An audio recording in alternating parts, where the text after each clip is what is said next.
Mga boss, sagutin ko lang itong comment ng ating supporters dito sa baba. Itong sinasabi niya, tanga, tanggalin mo kasi ang salamin mo. Ayan, nakatanggal yung salamin ko, boss, ha?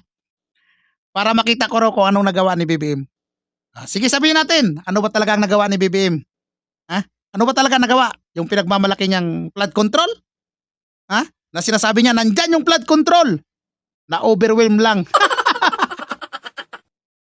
Na-overwhelm lang. Alam nyo mga boss, hindi po magagalit ang taong bayan kung talagang may nagawa ang administrasyon nito. Ha? Yung sinasabi niyang pangarap niya, wala nang gutom na Pilipino. Sa panahon niya ngayon, mas maraming gutom na Pilipino eh. Ha? Mas maraming galit, mas maraming nagugutom na Pilipino. Ha? Hindi niya napigilan yung pagtaas ng presyo ng gasolina. Ha? Mas una pang nagtaas, mas una pang naapektuhan ang Pilipinas kaysa sa Middle East. Di ba? Ang ginagawa niya, umuutang ng pera para ipamimigay sa ayuda, gaya ng ayuda na yan. Ha? Alam mo, hindi talaga alam ni BBM, hindi talaga alam ng administrasyon na ito kung paano resolbahin ang problema ng bansa. Ang ginagawa niya, boss, alam mo, sabihin natin may nagawa ang administrasyon na ito, ang nagawa ng administrasyon na ito ay ang pamimigay ng ayuda. Yun lang po yung nakikita namin. Yun lang po ang nakikita ng taong bayan, ang pamimigay ng ayuda. Ha? Oo, hindi masama ang pamimigay ng ayuda, hindi po masama yan. Pero sana naman, habang namimigay kayo ng ayuda, gumagawa kayo ng paraan kung paano resolbahin ang problema ng bansa. Yun po talaga dapat ang ginagawa nyo, kayong mga nasa administrasyon. Ha?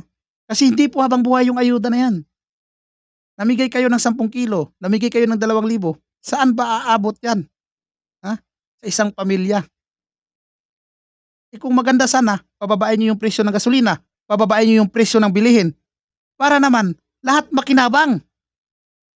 Hindi lang iilan ang makinabang. Ha? Dahil kung sa ayuda ang ipamimigay nyo, iilan lang po makikinabang. Ha? Hindi po lahat makikinabang dyan sa ayuda na yan. Pinipili lang po ang mabigyan. Bakit? Sigurado ba talaga kayo yung nabigyan nyo ay talagang totoong mahirap? Ha? Marami pang mas naghihirap dyan. Lumingon kayo.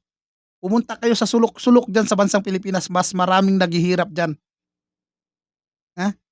Mas maraming naghihikahos, walang makain, pero hindi pinapansin ng gobyerno. Ha? Kaya boss, yung sinasabi mong hindi namin nakita kung ano ang nagawa ni PBBM, hindi po talaga namin nakita kasi wala po talaga kaming makita kung ano ang nagawa ni BBM. Ang nakita lang namin ay yung ayuda na pinagmamalaki niya.